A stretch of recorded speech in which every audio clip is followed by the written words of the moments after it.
Phibam Soksinlaba Lambi Semdriba Faoba December ki Tang Dagi Shutdown ki Khongjang Changsinlagani HAINA IMPHAL SAIKUL Road Joint Development Committee ki MAIKEIDAGI PHONGDORAKLI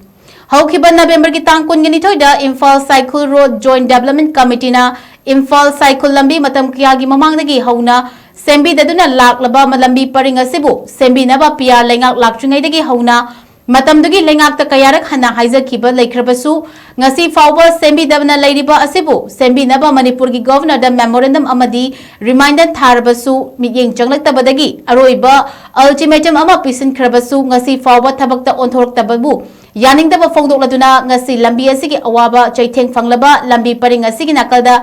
tariba khunja singna wakat khongjang changsinkhre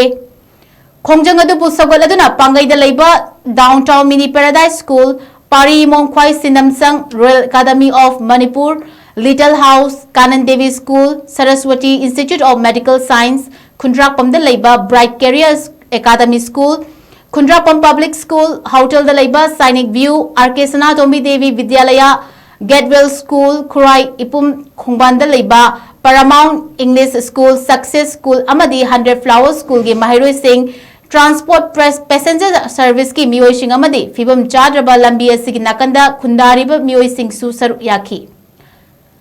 ISRJDC ki Khongjang adubu sogatladuna IMPHAL SAIKUL Road ta lairiba Mahailosing Singh gi Mahiroi Singh na lambi da thokuna lambi da athubada lambi sembiu satra gi punsi kanbiu haiba kholau sing lauki wakat Khongjang adu gi matung da Pangai Yangdong Youth Development Association gi office ta pau mifam amasu pangthokhi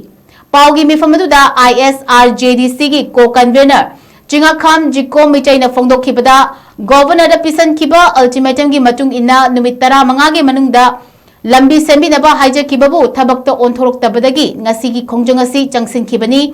hauja class 10 amadi 12 ki pangthok liba pre board amadi pre council exam gi yenglaka khongjang adu peace oina changsin bani Adu moina mag lakliba December 13 fawbagi manungda lambi asibu sembi daba tarabadi thengnaba numit December 24 ngapigani 13 dagi hauna lambi paring asida matam kaktana shutdown gi Khongjang Changsinlagani shutdown manungda lambi paring asigi akoibada khundariba singna sagatnabasu appeal tawki concern authority ki side gi positive response am ta laktabana akoina lakliba tarik 10 sidagi December ki 10 sidagi akoina total shutdown haunabagi akoi sem saba hauragi haina sem saba lo tawjaramani adubu all Manipur recognized private school welfare association gi miyeng makhada laiba parents guardian students singna hoji chathariba class 10 amsung 12 ki pre board ki exam amadi school jingi tawnariba chahi gi parikha jingi gi yenglaga akoina tawbiganu haibagi paper da akoina thengnajabadagi makoi bu akoina ikai khumnajaba uchabaga amadi satragi khunai akoina academic education jingda disturbance pi danabagi damakta hairiba akoigi bandu hantok saraga lakliba